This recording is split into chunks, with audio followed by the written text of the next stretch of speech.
She always thought she was ordinary, just another girl in the pack, unnoticed and unimportant. That was until the Alpha King locked eyes with her across the room during the annual Alpha gathering. His golden gaze pierced through the crowd, and in that moment, everything changed. The entire pack was hushed as he stepped forward, his presence overwhelming. Without hesitation, he pointed directly at her. "You," he said, his voice steady, "are my mate." The words hung in the air, and the world seemed to freeze. Everyone around them whispered in shock. The Alpha King never claimed a mate so publicly, let alone someone so seemingly ordinary. Her heart raced, disbelief clouding her thoughts. Could it be true? Was she really his mate? The Alpha King's eyes softened with a promise. "The bond is unbreakable," he declared, and in that moment, she realized her life would never be the same. She was no longer just anyone. She was his. In the quiet village of Windmere, nestled at the edge of an ancient forest, Ilara lived a life that many would have called ordinary. Birds chirped at dawn, mist curled around mossy trees, and the scent of herbs drifted through the air like a lullaby. Here, people rose with the sun and slept beneath starlit skies, their days filled with tending to livestock, harvesting wild roots, and sharing stories by the fire. For Ilara, each day began with the soft creak of the herb shed's wooden door and the voice of old Malin, the village healer. "Grind gently, Ilara. Let the leaves speak to your hands," Malin would murmur, her wrinkled fingers guiding Ilara's younger ones. Ilara, 16 and quiet, had no family that she remembered. She had arrived in Windmere as a toddler, bundled in a threadbare shawl, left at the edge of the forest. No note, no name, just those violet eyes that seemed to know too much for someone so small. The villagers had taken her in with cautious kindness. It was Malin who chose to raise her, teaching her about roots that cured fevers, leaves that soothed pain, and how to listen, not just with ears, but with heart. Most days were spent learning, pressing salves from wildflowers, brewing teas that chased nightmares, and walking the forest paths in search of rare bark or silver moss. Ilara loved the hush of the woods, the whisper of the wind through ferns, and the quiet creatures that watched her pass. She moved like a shadow, gentle and unnoticed, a part of the forest itself. But though she smiled often and worked hard, there was a silence in her spirit, a longing she couldn't name. Sometimes she stared too long into the fire, wondering if someone, somewhere, missed her. On clear nights, she would climb the tallest hill and look up at the stars, wondering if they held the answers she never dared to ask. "Ordinary life is not a curse," Malin once told her, while binding a boy's broken arm. "It's a gift. Most people only learn its value when it's gone." Ilara held on to those words, even when questions gnawed at her. Why had someone abandoned her? Where did she come from? Was there magic in her blood, as old Merrick the blacksmith often joked, pointing to her strange eyes? Or was she simply a forgotten child, swept up by fate into the safety of Windmere? One evening, as the forest bathed in golden dusk, a traveling peddler passed through the village. He sold trinkets, told tales of distant kingdoms, and spoke of a war brewing in the west. While the villagers listened with rapt attention, Ilara felt a strange tug inside her, like a memory that hadn't happened yet. "Ever been to the west?" she asked him. He studied her face, those violet eyes.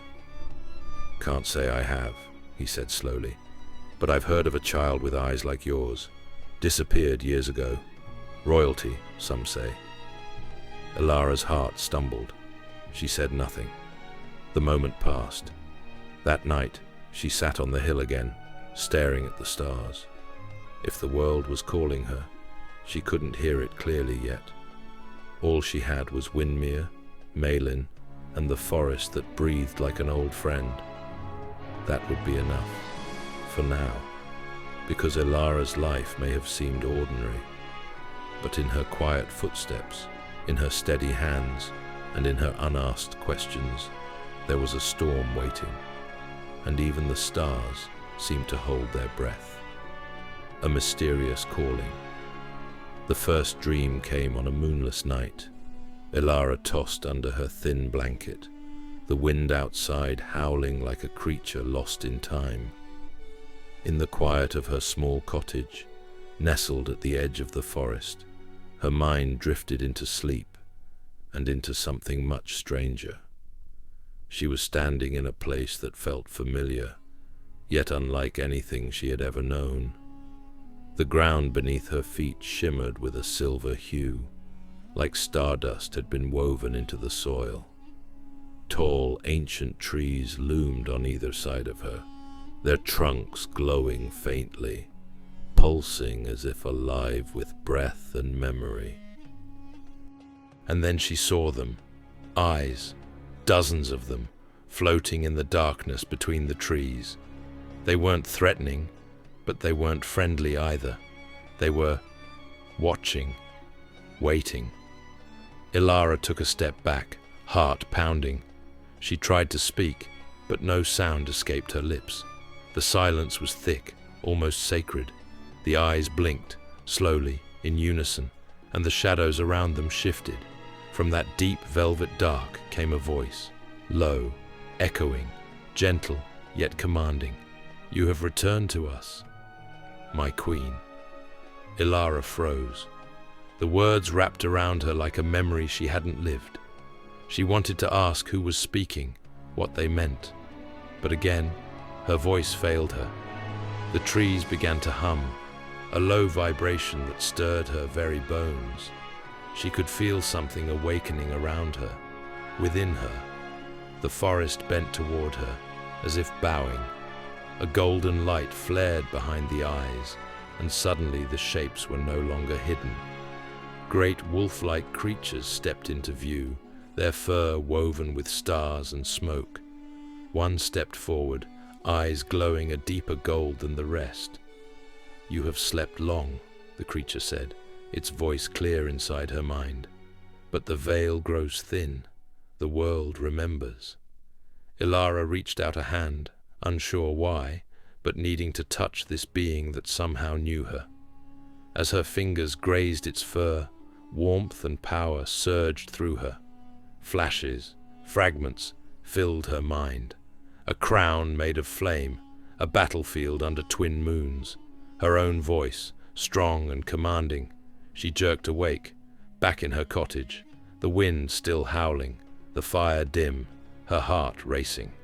Morning came, but the dream did not fade. She could still feel the weight of the unseen crown, still hear the voice calling her, "My queen." And then, the second night came. This time, she stood on the edge of a vast sea of stars, and the voice returned, not from around her, but from within. "You were born of stardust and shadow. The throne waits. Wake and remember." When she awoke, she found a single silver feather on her pillow, one that shimmered faintly, even in the dark. Ilara stared at it, her fingers trembling. She didn't know what was happening, but she knew, with a certainty that lived deep in her bones, that her life would never be the same. And the dreams, they were only beginning. A sacred night where the Alpha King must choose his fated Luna. Once every decade, beneath the crimson glow of a rare celestial event, the blood moon rises high above the ancient forests of the Lycan clans.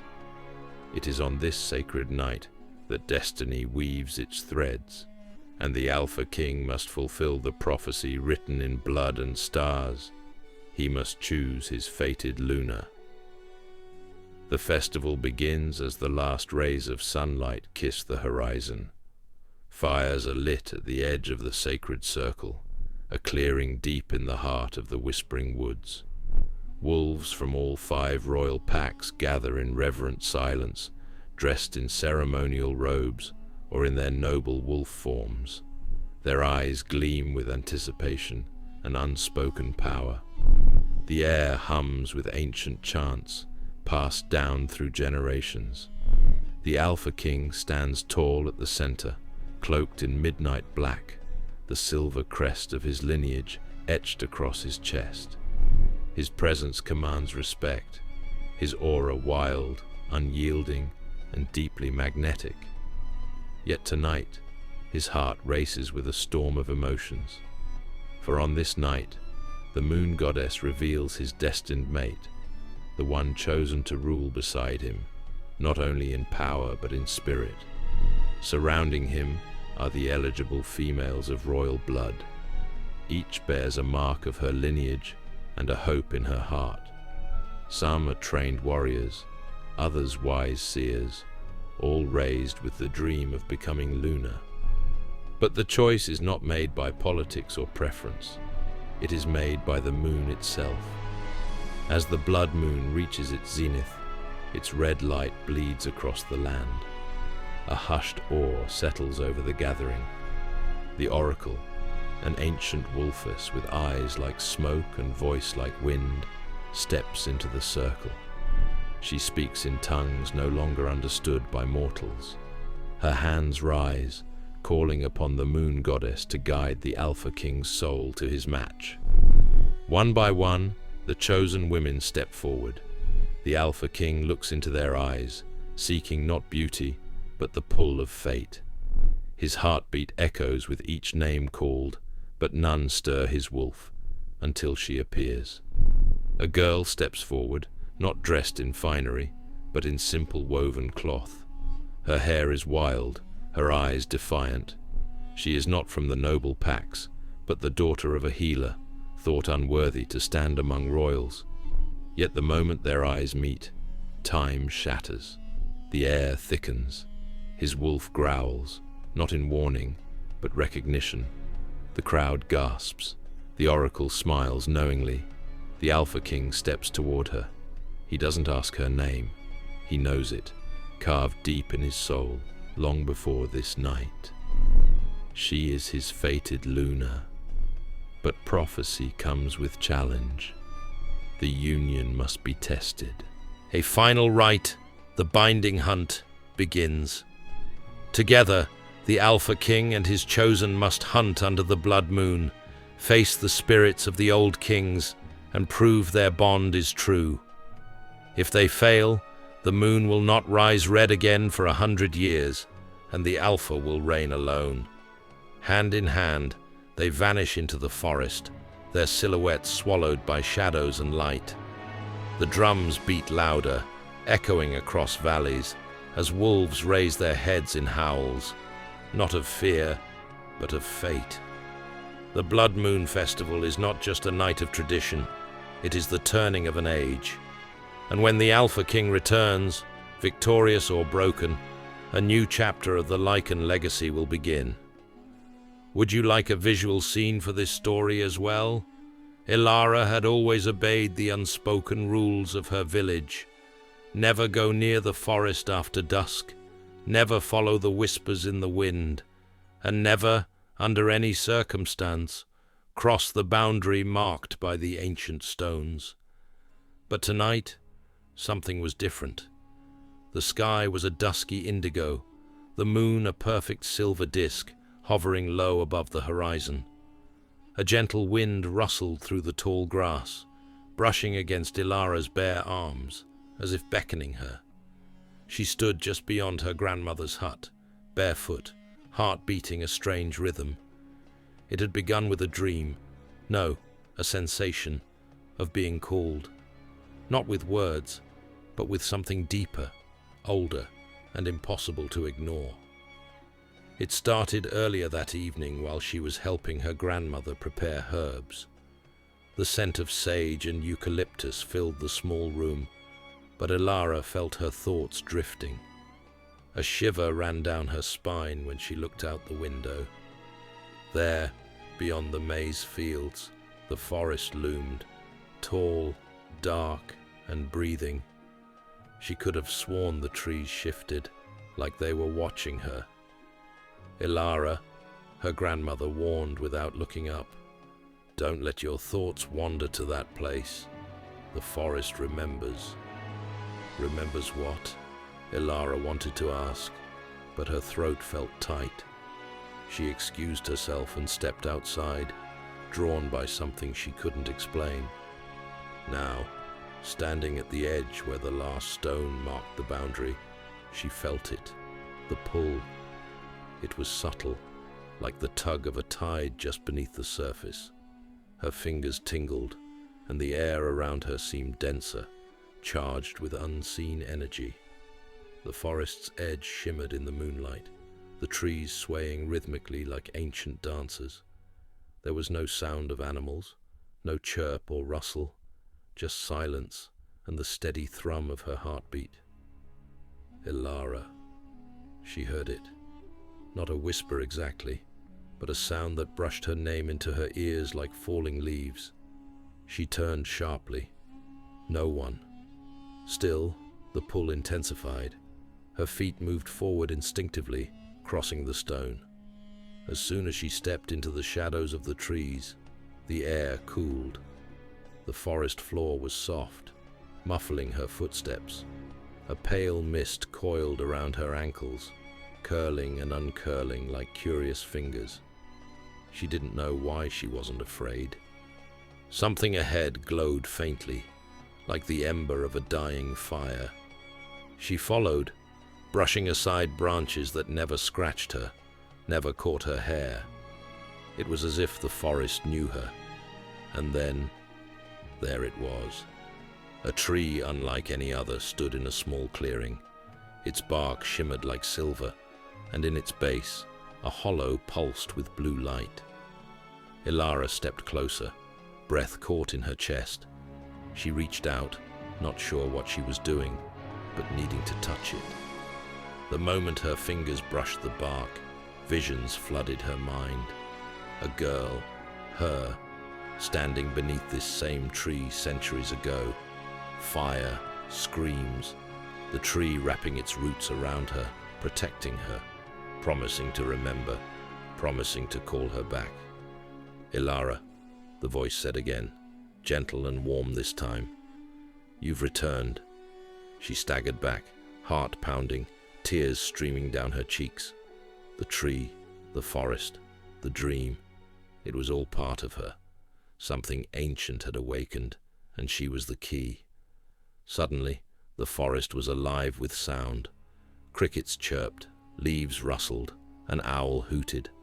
The silence had lifted. She wasn't afraid anymore. As she turned back toward the village, she knew nothing would be the same.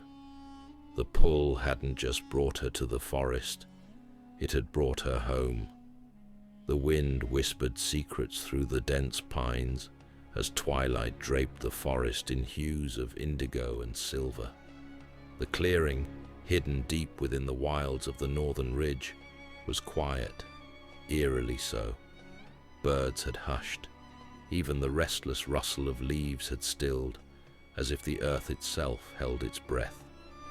Ilara stepped cautiously into the open space, her boots sinking softly into the mossy ground.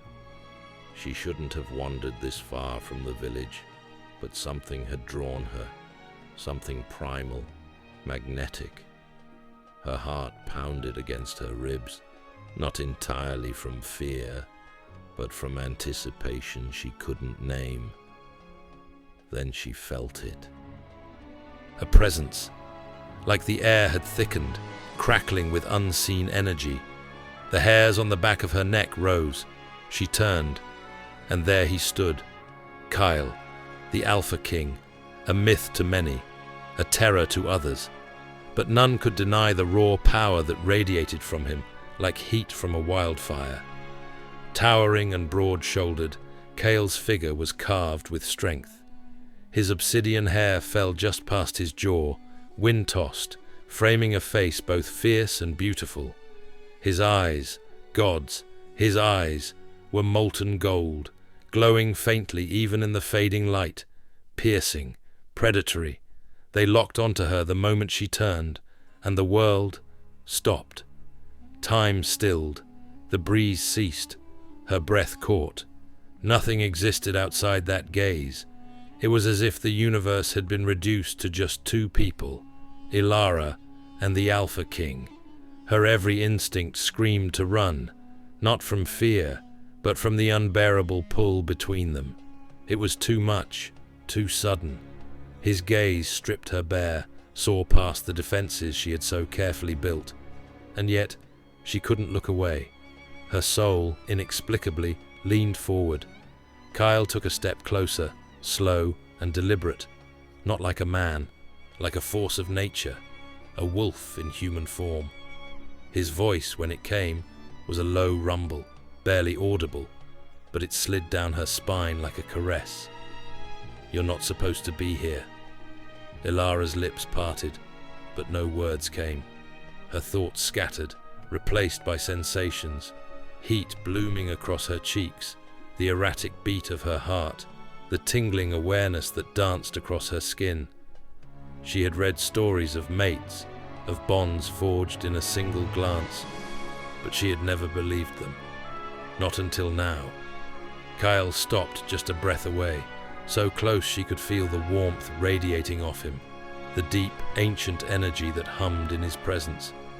His scent, earth, pine, and something darker, wilder, wrapped around her like a shroud. "You felt it," he said, his eyes narrowing slightly.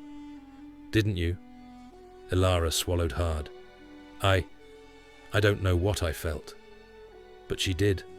It was written in every cell of her body, every breath she took. A connection, a thread of fate that had snapped taut the moment their eyes met. Kyle's jaw clenched, as if wrestling with something within himself. His gaze dipped briefly to her lips before returning to her eyes, softer now, but no less intense. The bond chooses, not us. He stepped back then, as though the effort cost him. The clearing seemed to exhale, but Ilara didn't move. She stood frozen in place, trembling, her world irrevocably altered. She knew in that singular moment that nothing in her life would ever be the same. Kyle turned, his voice one last murmur in the fading light. "I will find you again, Ilara." Then he vanished into the trees, leaving her standing in the silence, heart burning with questions and an ache that had no name. Ilara had always known that she was different. While the other children in the village laughed and played under the sun's warm embrace, she often found herself drawn to the moon. The cool, silvery light of the moonlit nights seemed to call to her in a way that no one else understood. The villagers whispered about her, calling her strange, but Ilara never minded. She had always felt a deep connection to the heavens above. Her birthmark was the source of much curiosity. It was a crescent shape, delicately placed on the inside of her left wrist, hidden beneath layers of cloth, away from prying eyes. During the day, it was nothing more than a faint, pale mark, nearly invisible to the naked eye. But at night, when the full moon graced the sky, something magical happened. As the moon's light bathed her skin, the mark began to glow. At first, it was a soft shimmer, but as the light intensified, the crescent mark began to pulse with an ethereal glow. It was as if the moon itself was alive inside her, calling out to something long forgotten. It was a sign, but of what, Ilara could never understand. The villagers had long since ceased asking about it, assuming it was simply some oddity of her birth. Yet Ilara could not shake the feeling that there was more to this mark than anyone could comprehend. It was as though it was tied to her very essence, something ancient and powerful that connected her to the mysteries of the moon. On the night of the harvest moon, Ilara felt a strange compulsion deep within her. As she stood outside the village's stone walls, staring at the glowing orb in the sky, the mark on her wrist began to glow brighter than ever before. A soft whispering breeze ruffled her hair, and the night air seemed charged with a strange energy. Suddenly, she heard a voice, a soft, melodic voice that seemed to echo in her mind. "Ilara, the Moonblood heir, you have awoken."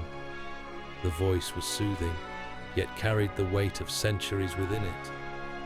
Her heart raced, and she instinctively touched her wrist, feeling the warmth of the mark. It was now glowing fiercely, its light so bright it illuminated the entire village below. "Who's there?" Ilara whispered, her voice trembling. The voice replied, its tone gentler now. "The moon's mark is yours to bear, child. You are the lost heir of the Moonblood lineage, a bloodline forgotten by time.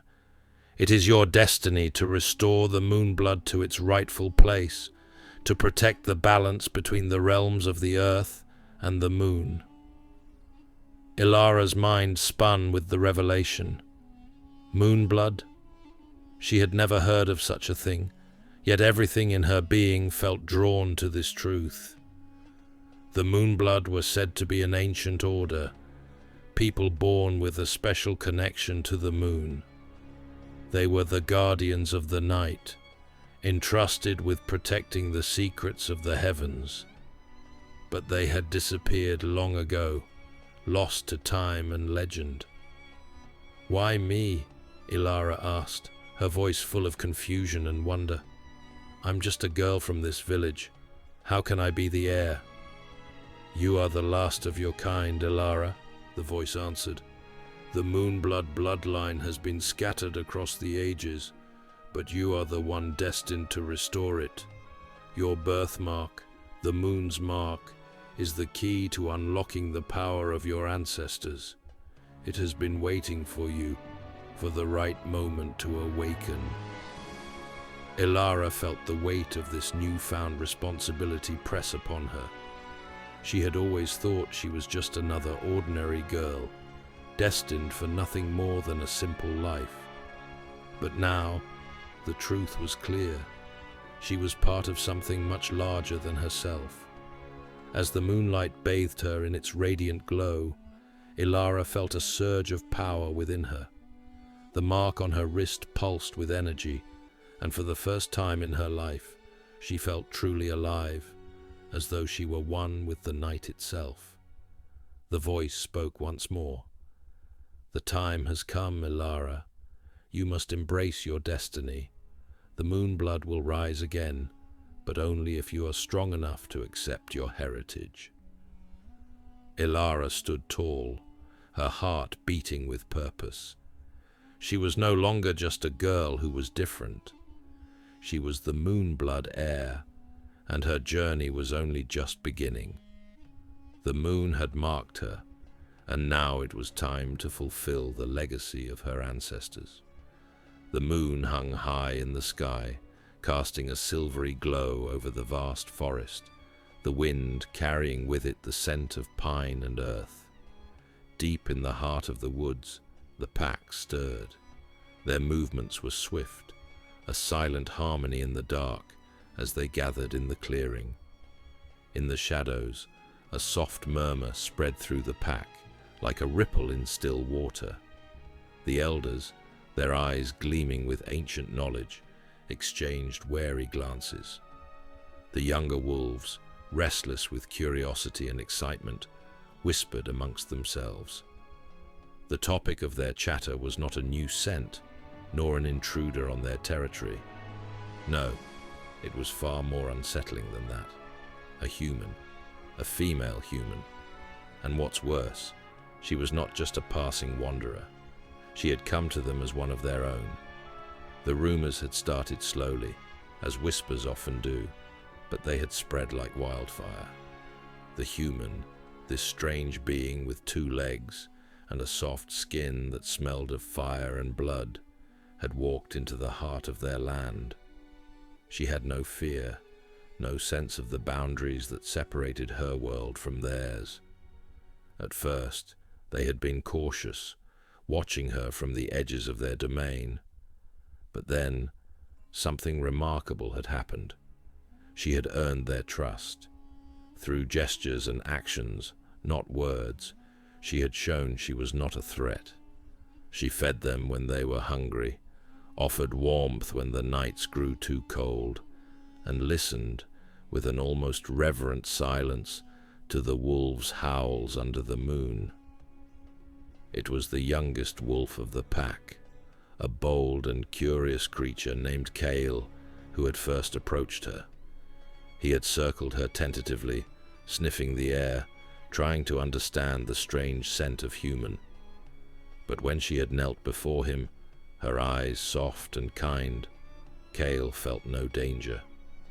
Only the unfamiliar yet comforting presence of something wild and free, like his own pack.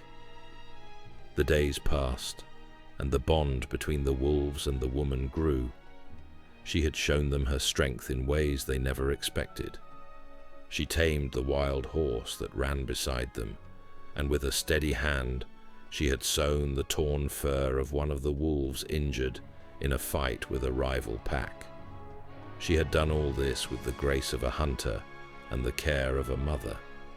But as her influence grew, so did the rumors. The older wolves began to speak in low growls, questioning whether it was wise to let a human into their ranks. What did it mean for their pack, for their way of life? A human, as our queen? The thought was preposterous. Sorin, the alpha, stood at the edge of the gathering, his powerful form silhouetted against the moon. His eyes were narrowed, focused on the pack members as they debated in hushed voices. The humans were a threat, were they not? They hunted, they trapped, they destroyed. How could they trust one who was not born of the wild?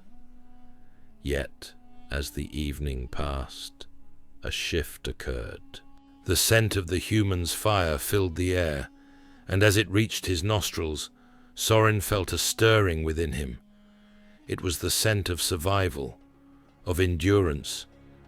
She had lived with them, survived with them.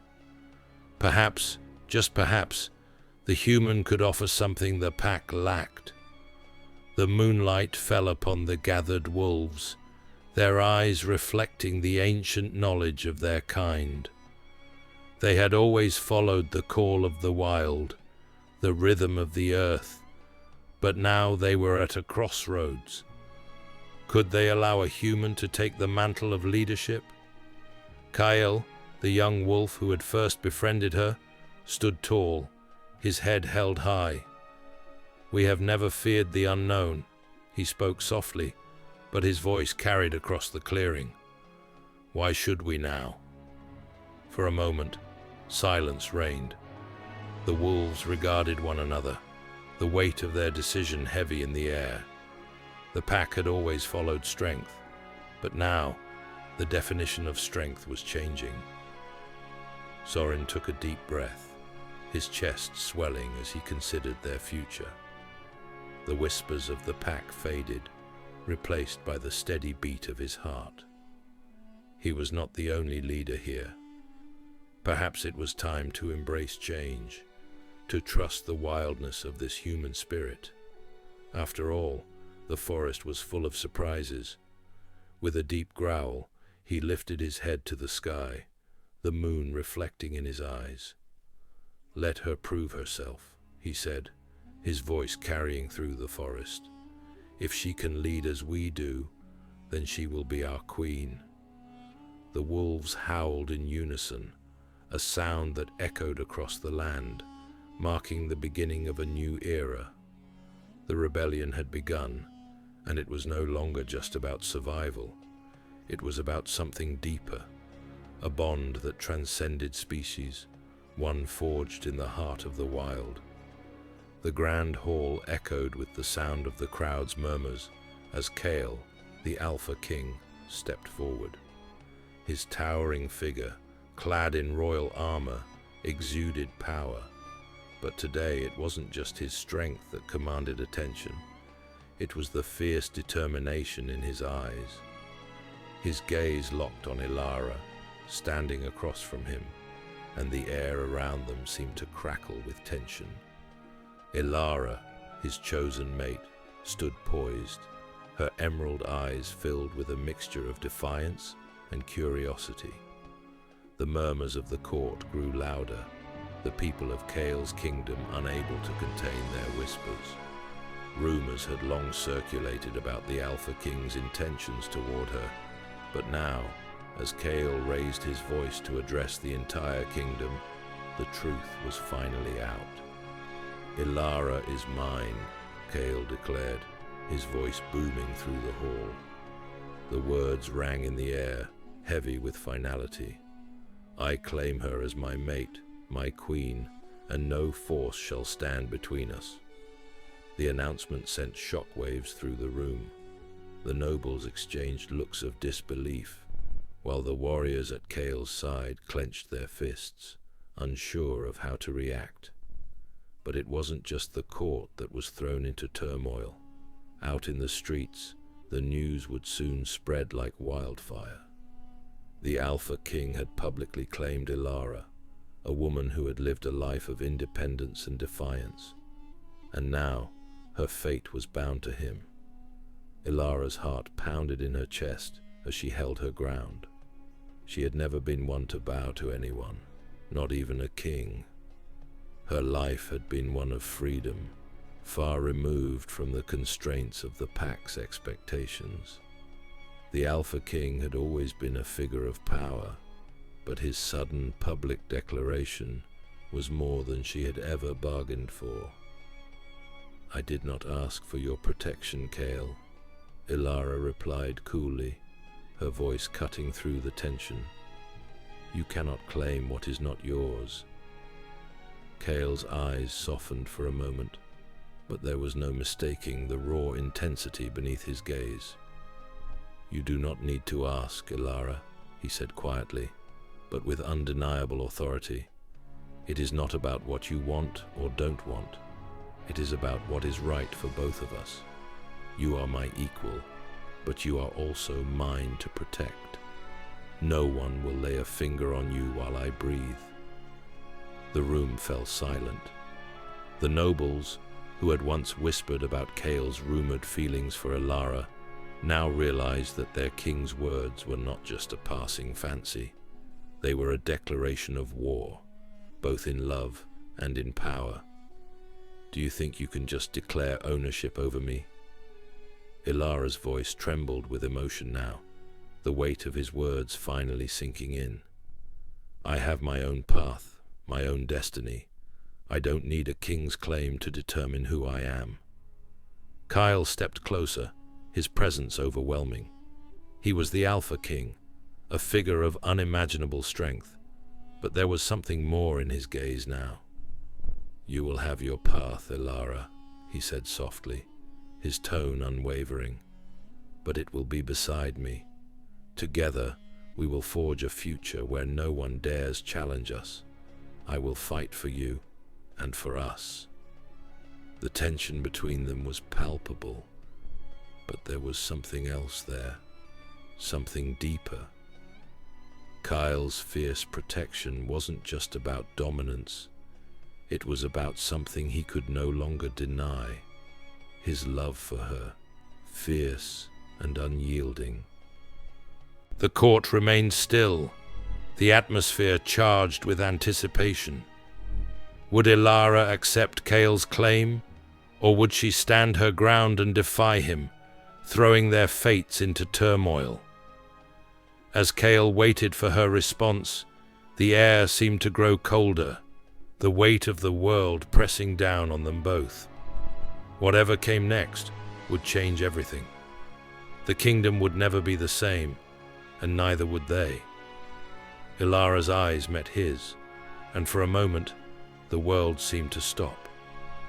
"I do not belong to anyone," she said firmly, but beneath the surface there was a flicker of something more, an understanding, a bond that had always been there, waiting to be acknowledged.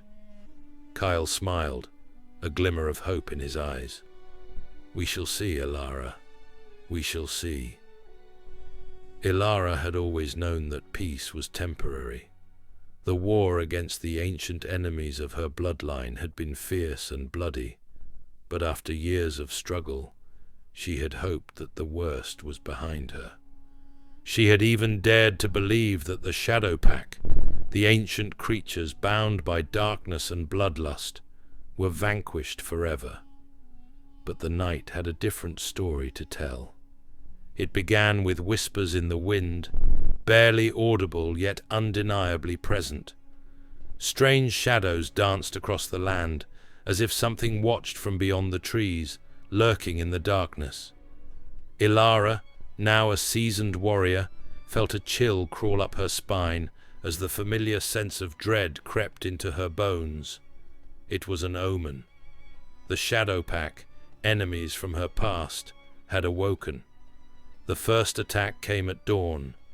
Ilara was standing on the edge of her village when a scream shattered the calm morning air. She turned just in time to see her people scatter in panic as figures emerged from the trees, their eyes glowing with malice. The creatures were not quite human, not quite beast, feral beings born from the deepest pits of forgotten legends, with the ability to blend into the shadows, becoming one with the night. Ilara's heart raced as memories of the past flooded her mind. She had fought these creatures when she was young, but that was a different time. She was not the same girl she had been back then. She had trained for years, learned the ways of the blade, and understood the intricacies of the ancient magic that ran through her veins. But these enemies, they were unlike anything she had ever faced. As the first creature lunged toward her, Ilara drew her sword. The blade hummed with energy, resonating with the power that flowed from her. She parried the beast's claws, sending a shockwave of magic through its body, sending it reeling back into the forest. But the victory was short-lived. More shadows emerged, their numbers growing with every passing second. It seemed as though the forest itself had come alive with them, an endless tide of darkness. "Ilara!" a voice shouted from behind. It was her brother Kieran, who had rushed to her side. He too was a warrior, trained in the arts of battle, but even he seemed overwhelmed by the sheer force of the Shadow Pack. "We need to get to the temple," he said urgently, pulling Ilara toward the ancient stone structure that stood at the center of the village.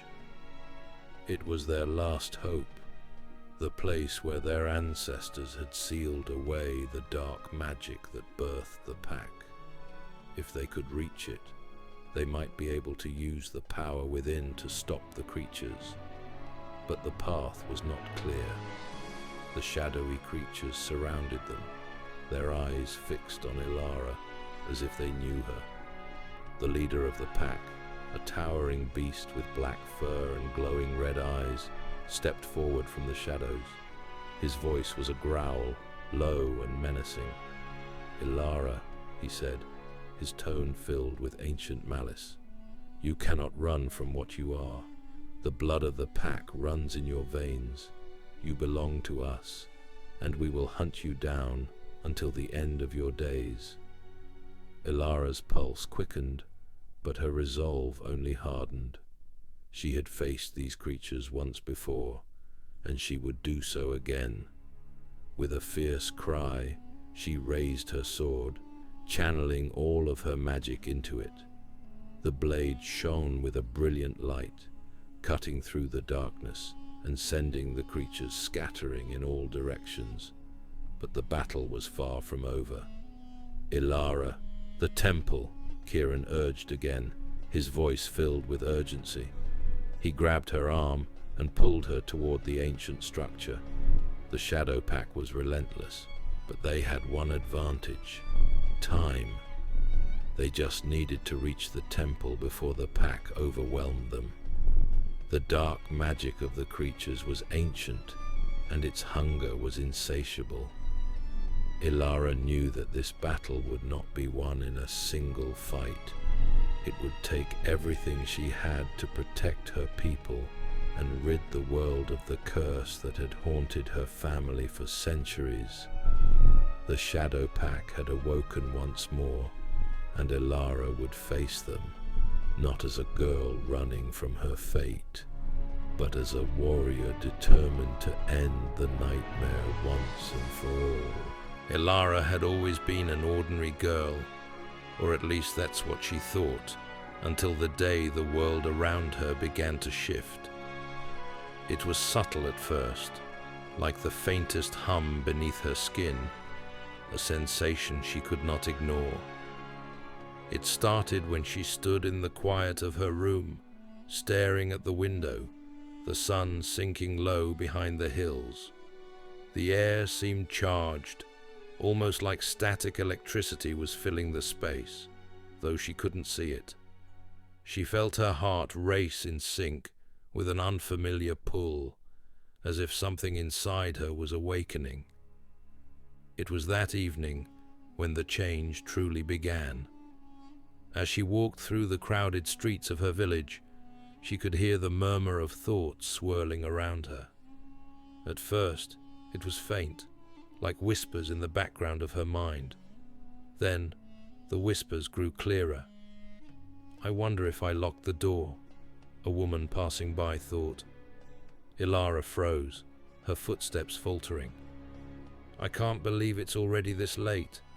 I need to get home."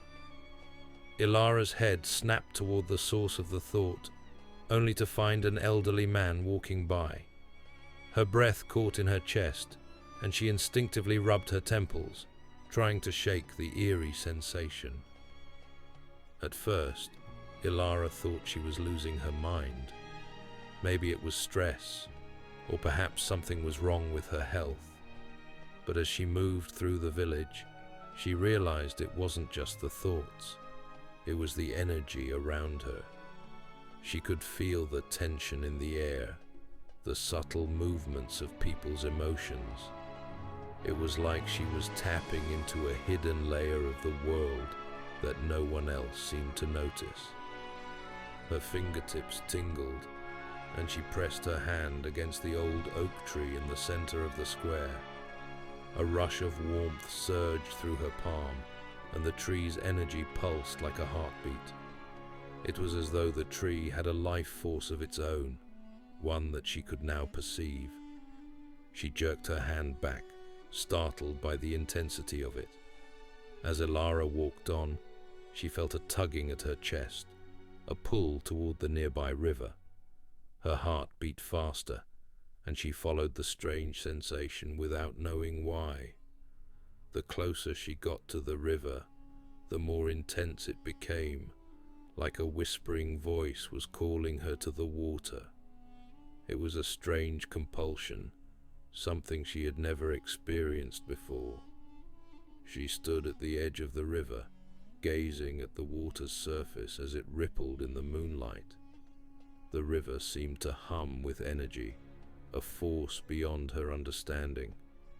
Her hands twitched, almost as if they wanted to reach out and touch the water, but she held herself back, uncertain of what would happen if she did. Then, a thought broke through her awareness, this time not from the villagers around her, but from something else entirely. "You're beginning to awaken." Ilara's breath hitched, her heart skipping a beat. The voice was clear, yet no one was around. She spun around, but no one was near. The thought didn't come from the river, nor the trees, but from somewhere deep inside her. It was as if the voice was woven into the very fabric of her being. "What do you mean?" she thought back, almost instinctively. Your powers are stirring, Ilara. The energy is waking within you. Soon you'll understand. Soon you'll know your true purpose. The voice faded, leaving Ilara trembling, her body vibrating with an energy she didn't know how to control. The world around her seemed to pulse with an unseen rhythm, and she could hear the distant rustling of the wind in the trees, feel the beat of her own pulse in time with the earth beneath her feet. It was all connected, and she could feel it all. For the first time in her life, Ilara knew that she was no longer just an ordinary girl. The world, with all its energy and secrets, was beginning to reveal itself to her, and with it, the power that had lain dormant inside her for so long was awakening. She wasn't sure what this meant for her, or what the future would hold, but one thing was certain. Nothing would ever be the same again. King Kale, a figure cloaked in coldness and ruthless authority, rules with an iron fist over his kingdom. His reputation precedes him, brutal, unforgiving, and distant. His eyes, once warm and full of hope, have turned steely, void of the compassion that once defined his youth. To those who serve him, Kale is a man without heart, but what they don't know is that beneath the cold exterior lies a soul torn apart by tragedy. To understand why he is the way he is, one must delve into his painful past. Years ago, before he was crowned as king, Kale was a different man. He was born into a loving family. His father, King Alaric, a wise and just ruler, and his mother, Queen Ilara, a kind-hearted woman who was beloved by all. As a young prince, Kale was full of life, admired for his intellect, warmth, and bravery. He had a close-knit group of friends and a beautiful fiancée, Lyra, the daughter of a powerful noble house. Their love was a beacon of hope for the kingdom, a symbol of unity and prosperity. But peace is often fleeting, and Kale's world was shattered when a devastating war broke out. A neighboring kingdom, jealous of the prosperity that Kale's kingdom had enjoyed, launched a brutal invasion. Despite Kale's best efforts to protect his people, the kingdom was overwhelmed by the enemy's forces. In the heat of the battle, Lyra was captured. She was held hostage, her life a bargaining chip to break Kale's resolve. But the king's enemies underestimated his love for her. Determined to save Lyra, Kale marched into enemy territory, alone, risking everything to bring her back. After days of fierce fighting, he found her, but it was too late. Lyra had been savagely tortured, her spirit broken. In her final moments, she pleaded for Kale to leave, to save himself and the kingdom, but Kale refused to abandon her.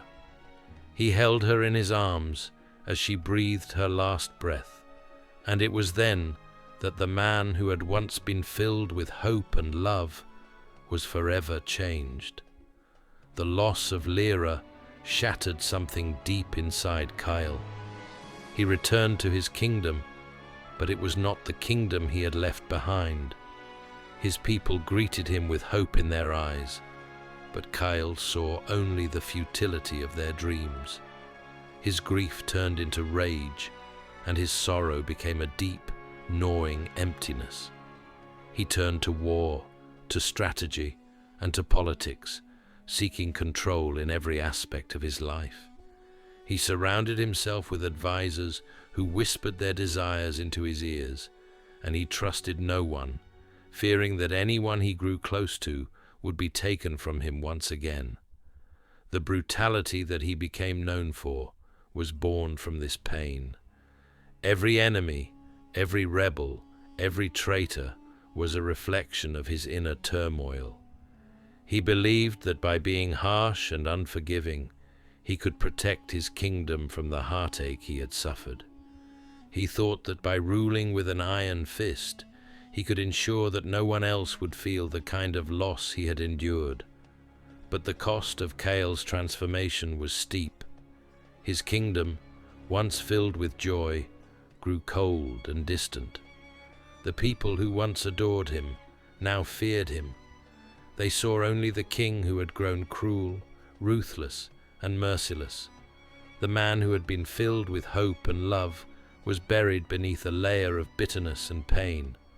Yet, deep down, Chaol's heart still ached. In the quiet moments, when he stood alone in his chamber, or gazed out at the kingdom he had once loved, the memories of Lyra would flood back. He would remember her smile, the warmth of her touch, and the way her eyes sparkled with love. For a fleeting moment, he would be the prince he had once been, the man who had dreamed of a future filled with peace and happiness. But those moments were fleeting, and the king would harden his heart once again, unwilling to let anyone see the vulnerable man he had become. Chaol's painful past had turned him into the man he was today, cold, brutal, and haunted by the loss of the love of his life. And though he ruled with power and fear, he was still a prisoner to the memories of the woman who had once been his world.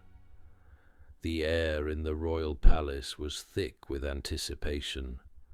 King Chaol had been steadily working towards strengthening his kingdom and ensuring peace with neighboring realms.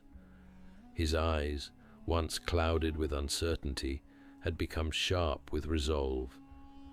But little did he know, within the shadows of the very walls that protected him, a betrayal was brewing, one that could shatter everything he had built. Ilara, Chaol's most trusted advisor and confidant, stood beside him in the grand hall, their quiet conversation interrupted by the soft rustle of servants as they prepared for the evening's council meeting. The moonlight streamed through the tall windows, casting ethereal shadows across the stone floor. Ilara's dark eyes held a knowing gleam, a calmness that always seemed to reassure Chaol. But tonight, there was something in the air that made him uneasy.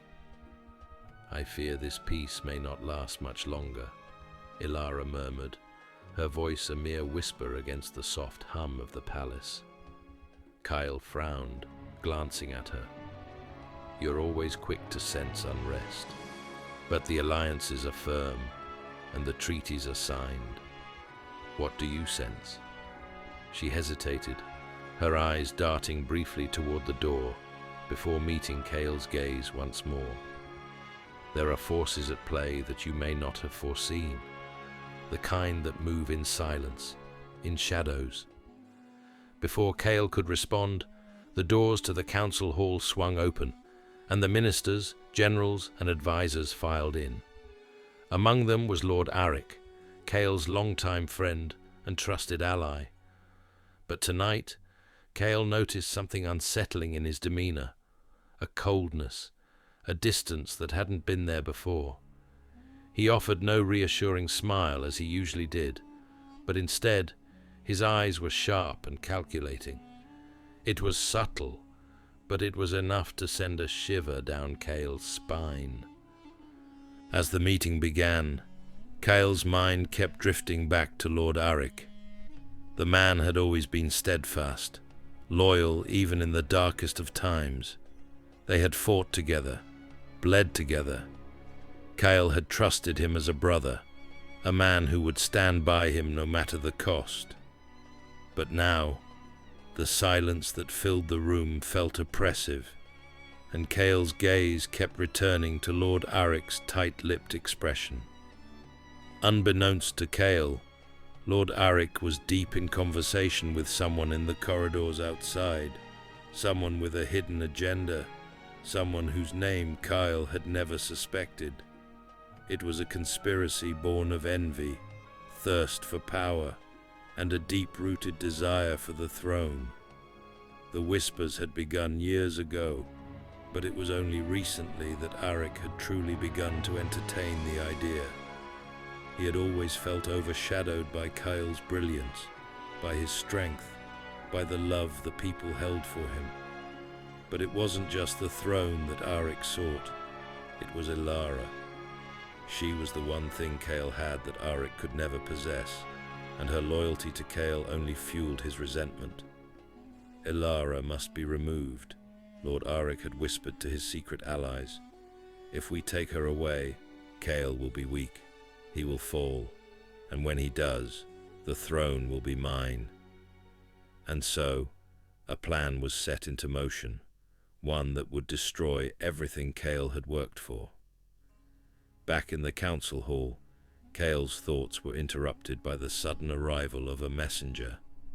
He looked frantic, his face pale. "Your Majesty, there's been an attempt on Lady Elara's life." Kyle stood in shock, his heart pounding in his chest. "Where is she?"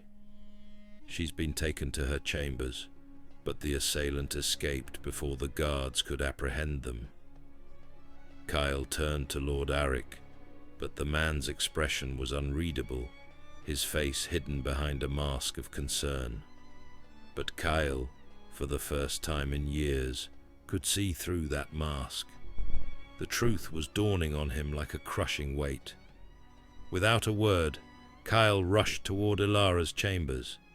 When he arrived, he found her lying unconscious, her face bruised, but otherwise unharmed. The faint scent of poison lingered in the air. But what struck Kale most was the sight of the dagger left by her side, a dagger with the insignia of Lord Arik. Betrayal coursed through Kale's veins like fire. The man he had called his brother, the man he had trusted above all others, had conspired against him. And now, Elara, his closest ally, his heart, was in danger. The kingdom was on the brink of destruction, and Kale knew that the road ahead would be filled with peril. But one thing was certain: he would not allow Lord Arik's treachery to succeed. With Elara's life hanging in the balance, Kale would stop at nothing to protect her and reclaim his throne. The battle for the kingdom had just begun. The moon hung high in the sky, casting its ethereal glow over the battlefield. The clash of swords and the cries of warriors echoed in the night as the forces of light and shadow collided. Among them, a lone figure moved with grace and purpose, her eyes alight with a power she had long suppressed. Elara stood at the edge of the fray, watching the chaos unfold. Her heart pounded, not with fear, but with something deeper, something primal. She felt the ancient blood of her ancestors stirring within her, calling her to action. She had always known there was more to her lineage than what the village elders had told her. Her mother's stories of Moonblood, the sacred bloodline that connected their family to the moon itself, had always seemed like mere legend. But tonight, those legends would awaken in full force. Her gaze shifted to Kale, his tall frame towering over the battlefield as he swung his sword with unmatched skill. He was a warrior of unmatched courage, but tonight, even his strength seemed to falter against the overwhelming darkness. His opponents were many, their movements fluid and deadly, and Elara could see the exhaustion on his face. He was tiring, and soon he would fall. She couldn't let that happen. With a deep breath, Elara stepped forward. The air around her seemed to hum with energy as her feet moved of their own accord. She had never felt this power before, not like this. Her mother had told her that the Moonblood would awaken in moments of great need, but Elara had always thought it would come later in her life. Never before had she felt the moon's energy course through her veins, but tonight it was undeniable. The moonlight intensified as she moved, casting a silver halo around her. Her fingers tingled as the magic within her began to swirl. It was as if the moon itself had chosen her, granting her the strength to protect those she loved. Kale's sword met an enemy's blade, the clash of metal ringing in the air, but he was off balance, his stance weak. One of the enemies struck, sending him sprawling to the ground. The warriors circled him like vultures, and Elara knew if she didn't act now, it would be too late. Elara! Kyle's voice rang out, desperate as his eyes met hers from the ground. Without hesitation, she raised her hands toward the sky, her blood now fully alive with the moon's power. The very air around her seemed to ripple as silver tendrils of energy shot from her fingers. The ground trembled beneath her feet, and a soft whisper of the ancient language, one she didn't even realize she knew, escaped her lips. The words were old, so old that they seemed to belong to another time. From the darkness, shadows shrieked as the Moonblood magic surged from Elara's body, blasting across the battlefield. The force was like a tidal wave, a flood of pure moonlight crashing over the dark warriors, pushing them back. Elara could feel the energy coursing through her, a wild force she had no hope of controlling. But it didn't matter. She was part of something much larger, something ancient, and it was guiding her every move. The enemies staggered, unable to withstand the might of her power. Elara's heart raced as she focused all her energy on Kale's attackers, her magic wrapping around them like chains of light, binding them, rendering them powerless. One by one, the warriors dropped to the ground, unable to move or fight. The battlefield fell silent, save for the distant sounds of wind rustling through the trees. Kyle slowly rose to his feet, his breath heavy, but alive. His eyes met Elara's, a mixture of awe and disbelief in them. Elara, how? She lowered her hands, the magic slowly ebbing away, leaving her feeling exhausted, but victorious. I don't know, she whispered, her voice barely a breath. But I think I've just awakened something that has been asleep for far too long. Kyle stepped toward her, a smile breaking through the exhaustion on his face. You saved me, he said, his voice filled with gratitude and admiration. Elara only nodded, her eyes still reflecting the moonlight as the realization of what she had just done began to settle in. This was only the beginning. The Moonblood had awakened, and there was no going back. She had saved Kyle, but the path ahead would be filled with even greater challenges. Challenges that would test her strength and her bond with the moon. But Elara was ready. For the first time in her life, she felt truly alive, and she knew her destiny was only just beginning. Elara stood at the edge of the ancient stone temple, the wind brushing through her dark hair, carrying with it the scent of jasmine and earth. Her heart pounded in her chest, not from fear, but from the weight of the choice before her. She had spent her whole life preparing for this moment, the day when she would fulfill her destiny, the fated bond, a sacred union that had been etched in her bloodline for centuries. It was not just a marriage, nor was it merely a political alliance. It was a cosmic bond that connected the hearts of two souls destined to be together.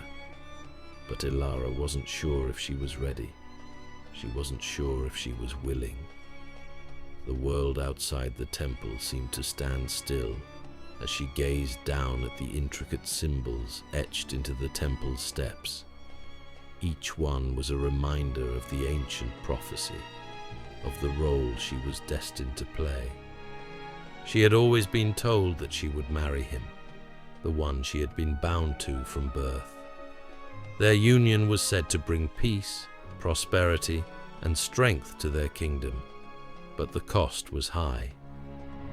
Ilara had heard the whispers, the hushed conversations behind closed doors, and the warnings of others who had once faced the same fate. Ilara's thoughts shifted to him, Cassian, the man who had been her childhood companion, her protector, her closest friend. Their bond had always been strong, but not once had she imagined it would come to this. Their lives had been intertwined by fate, but she had always wondered if their feelings for each other were truly their own. Could love grow between them, or would they always be bound by duty? Her hands trembled as she thought of the moment they would face each other under the sacred arch, the bonds of destiny pulling them closer than any force in the world. She had spent so many years preparing for this, studying ancient texts, learning the customs, and preparing herself mentally for the moment the bond would be sealed.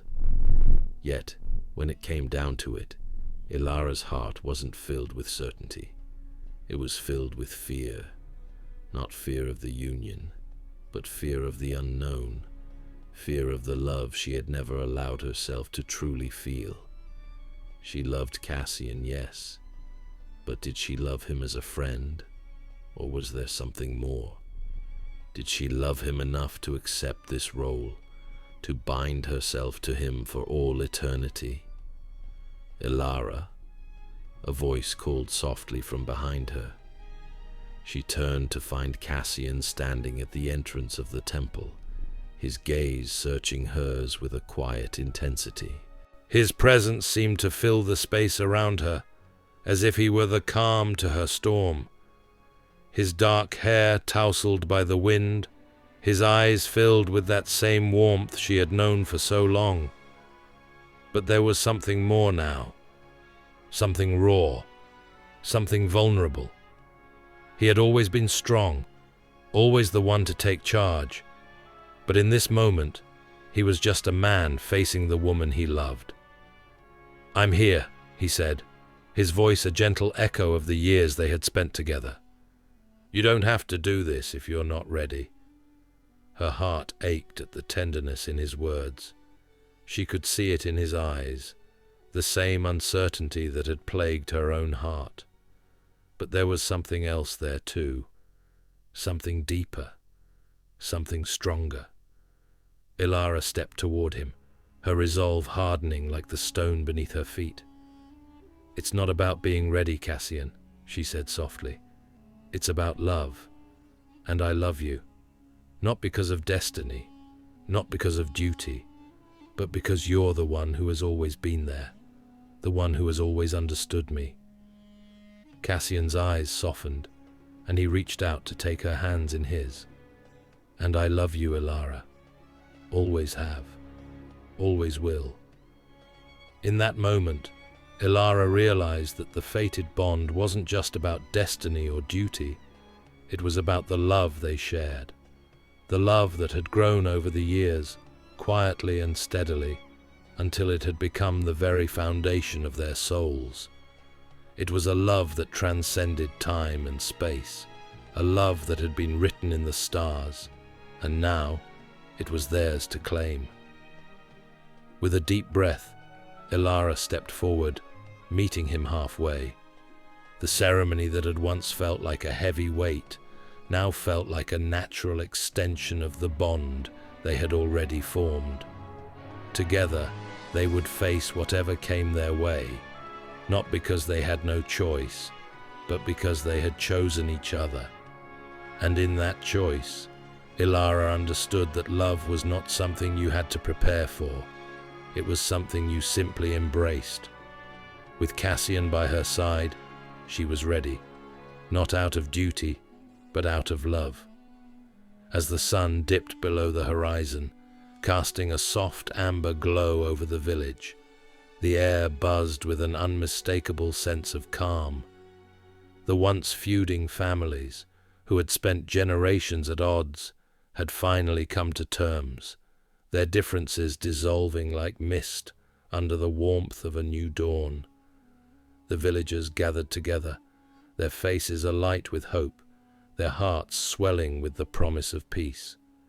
It had taken years, endless sacrifices, and the relentless drive of a few brave souls to reach this moment.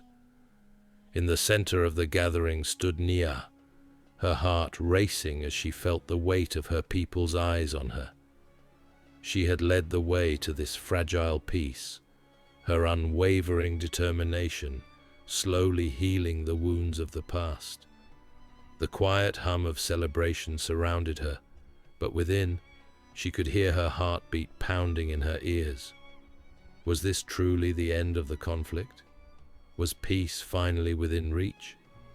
Jabari stood beside her, his eyes scanning the crowd, his face a mask of quiet contentment. The tension that had once coiled between them now seemed like a distant memory. Their journey had been long and treacherous, but they had arrived at this moment, together. Mama Binta, seated nearby, watched them with a knowing smile. She had seen the way Nia and Jabari's bond had evolved, from suspicion to understanding, from rivalry to friendship. She could feel the peace, too. Her old bones ached, but there was something in the air tonight, something that whispered of new beginnings. Just as the laughter of children rang out across the village square, the ground beneath their feet seemed to tremble, a subtle vibration that sent ripples through the air. The celebration faltered for just a moment.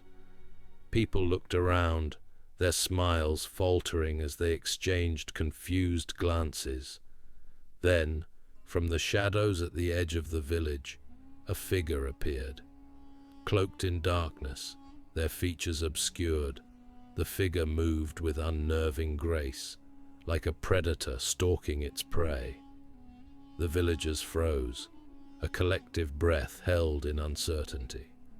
Nia's hand instinctively reached for the knife at her waist, her senses sharpening. There was something about this presence that felt wrong, something familiar, yet dreadfully foreign. The figure stepped forward, the darkness seeming to shift with them, like a living thing. A shiver ran down Nia's spine as the figure's voice, cold and filled with venom, broke the silence. "She was never yours," the figure whispered, their words dripping with malice. The voice was low, a rasp that seemed to come from deep within the earth itself. It was a voice she knew, one that had haunted her dreams and fears for as long as she could remember. Jabari stiffened beside her, his eyes narrowing. He knew too. The weight of the words hung between them like a dark cloud.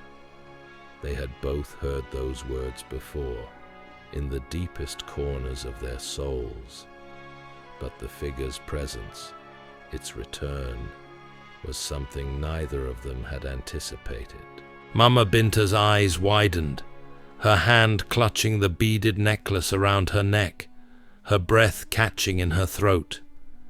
The name that had been buried in the annals of their village's darkest history now resurfaced with the force of a storm. For a moment, the world seemed to stand still. The villagers, paralyzed by the presence of the mysterious figure, watched in silence as the air around them seemed to grow colder. The once peaceful atmosphere now crackled with an ominous energy, thick with the promise of destruction.